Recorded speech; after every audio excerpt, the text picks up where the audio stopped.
Hi friends, చూడండి morning వాళ్ళ సిస్టర్తో ఎలా ఆడుతుందో షిజ్జుకి ఈ విధంగా ఆడుకోవడం అంటే చాలా ఇష్టం వాళ్ళ అక్కతోని.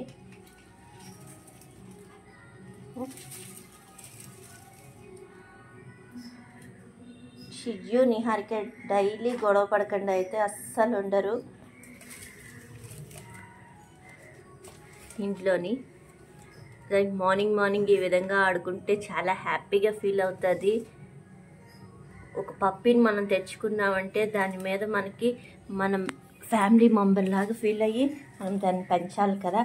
అదేవిధంగా నిహారిక సేమ్ వాళ్ళ సిస్టర్ అన్నట్టే పెంచుతుంది నిహారిక ఎప్పుడు కూడాను షిజ్జుని. వాళ్ళ ఫ్రెండ్స్ అంటారు, నీకు సిబ్లింగ్స్ లేరు కదా, ఒక సిబ్లింగ్ దొరికింది, ఇప్పుడు చక్కగా హ్యాపీగా దాంతో ఆడుకోవచ్చు అంటారు. నిహారికకు సిబ్లింగ్ లేని వల్ల చాలా బాగా వాళ్ళ చెల్లిని అయితే బాగా చూసుకుంటుంది ఇంట్లోని. అది ఎంత అరిచినా గోల పెట్టినా చేసినా అలాగే భరిస్తుంది. దాన్ని కరిసేస్తుంటుంది, కుట్టేస్తుంటుంది. ఇంకా చెప్పాలంటే నైట్ టైం పడుకుంటుంది నిహారిక పక్కనే చిన్న పిల్లల టాయ్ పోసేస్తుంటుంది. అయినా కూడా పాపం ఏమందు. టాయ్ పోసావమ్మా అని లేపేసి మళ్ళీ అది డ్రెస్ మార్చుకుని వచ్చి మళ్ళీ పడుకుని వద్దు అంతే అని ఏమందు. చూసారా వీళ్ళిద్దరు బాండింగు. మా ఇంట్లోని దీన్ని ఎవరు కూడా పప్పిలా చూడరు, సొంత మెంబర్ లాగే చూస్తారు. ఓయ్ తల్లి షిజమ్మా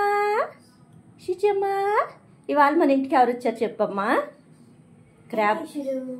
గణేశుడు వచ్చాడు, తర్వాత క్రాబ్ కూడా వచ్చింది. క్రాబ్ నీ ఫ్రెండ్ అవుతుందా మరి? కొన్ని రోజులు క్రాబ్ కాల్ అది ఇది అలాంటిది వరకు తెలియకుండా డైలీ పట్టించుకుంటుంది. అదే నేను మీకు క్రాబ్ని కూడా చూపిస్తాను. ఇవ్వండి, క్రాబ్ వచ్చింది ఇంట్లోకి. మా షిజ్జు గారు చూడండి, ఇది ముందు భయపడిపోతుంది దాన్ని చూసి. షిజ్జమ్మ భయపడకురా.